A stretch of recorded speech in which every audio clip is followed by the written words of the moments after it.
वो कहने लगे हम क्या करें, हमको क्या ऑप्शन था।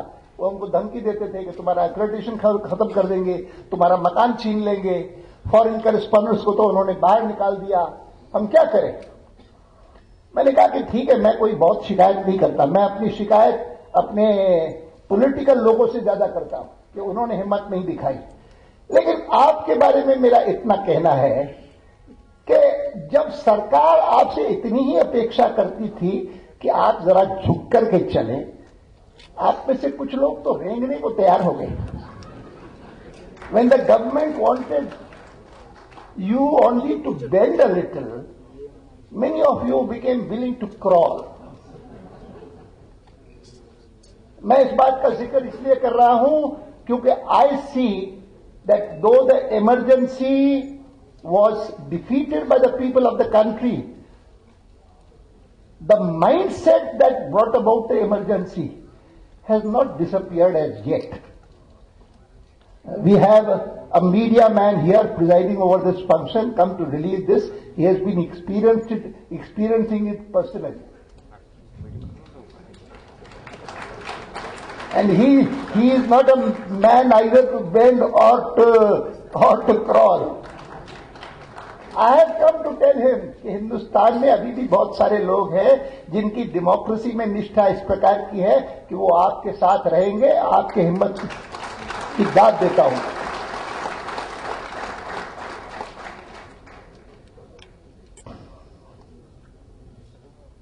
आया एनटी रामाराव आए तो एक समय ऐसा भी आया 1989 में कि एनटी रामाराव हमको इम्प्रेस कर सके, इन्फ्लुएंस कर सके और कहने लगे कि ठीक है आप सरकार में नहीं आते वीपी सिंह की सरकार में, और वीपी सिंह जो हैं उनके जो व्यूज हैं वो तो आप जानते ही हैं, लेकिन आप कम से कम कांग्रेस पार्टी के खिलाफ ये मैंडेट है, इस कारण उनका समर्थन तो करिए, बाहर से समर्थन करिए।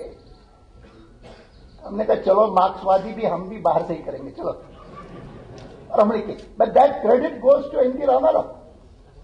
And therefore I said that 3 milestones that I can identify are firstly that 65 Vijayawada session. Secondly, I may mention that when Jayaprakash ji invited us to come together, the decision to whether to come together or not under his leadership to fight against corruption was taken at a place, some dam यहाँ था, कहाँ था? Candipet. एक dam था, उस पे हम गए थे और उसमें बैठे थे 3 दिन 4 दिन, और जहां पर हम 40 एक लोग थे, प्रमुख जितने थे, उन्होंने बैठ करके चर्चा की, उसके प्रोस एंड कॉन सोच करके निर्णय किया कि करेंगे, और किया। तो 3 लैंडमार्क इवेंट्स, और वैसे तो और भी निकाल सकता हूं मैं, लेकिन 3 मुझे ऐसे माइलस्टोन्स दिखाई दिए जिनका संबंध आंध्र से है, और आगे चल करके, और हम स्पीकर भी हमारे बने, यहीं से बने, टीडीपी के बने, और आज मैं कहता हूं कि अभी भी मैं उम्मीद करता हूं कि ये आंध्र जो है वो कई सारे चमत्कार दिखाएगा। अभी देख प्रजारागम पार्टी बनी थी, उनके अध्यक्ष ने मुझे फोन करके और मुझसे बात की, मैंने कहा शुभकामनाएं। एक बार पहले भी एक सिनेमा जगत का एक प्रमुख व्यक्ति वो आगे आया तो उसने सारा परिवर्तन कर दिया, आप भी करिए, उसमें क्या दिक्कत।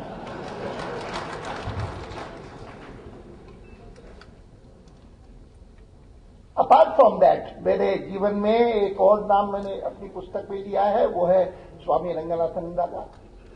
और स्वामी जी काफी समय तक यहाँ पर रामकृष्ण मठ के अध्यक्ष रहे हैदराबाद में, तब भी मैं उनसे मिलता था, बाद में भी मिलता रहा। तो ये सारी बातें ऐसी हैं कि जिसके कारण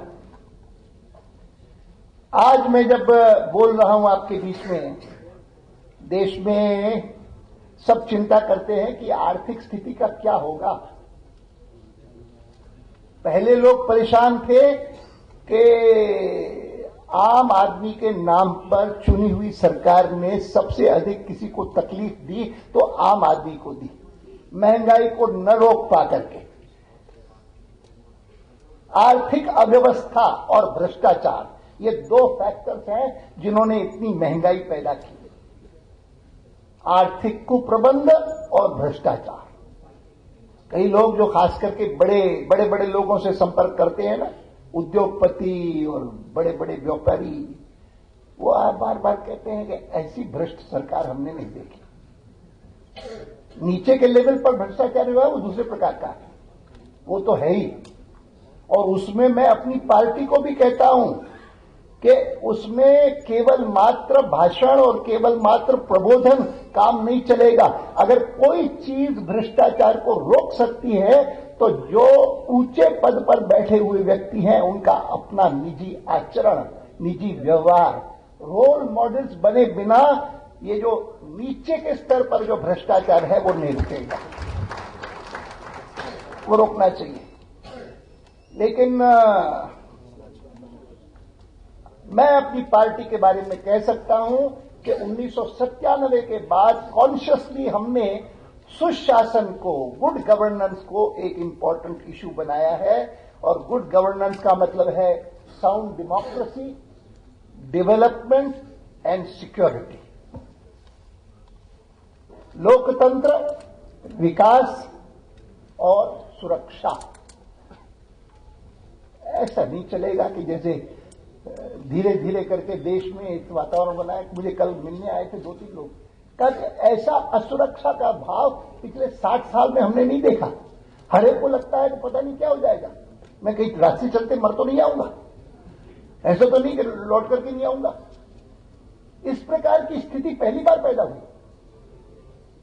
कभी कभी होती है किसी स्थान पर, दंगा हो गया, फसाद हो गया तो कुछ दिनों के लिए चलता है, लेकिन जनरली देश भर में ऐसा वातावरण पैदा हो, उसका कारण है कि आपके पास कितनी भी पुलिस हो, आप एक 100 करोड़ से अधिक की जनसंख्या की क्या एक की व्यवस्था कर सकते हैं?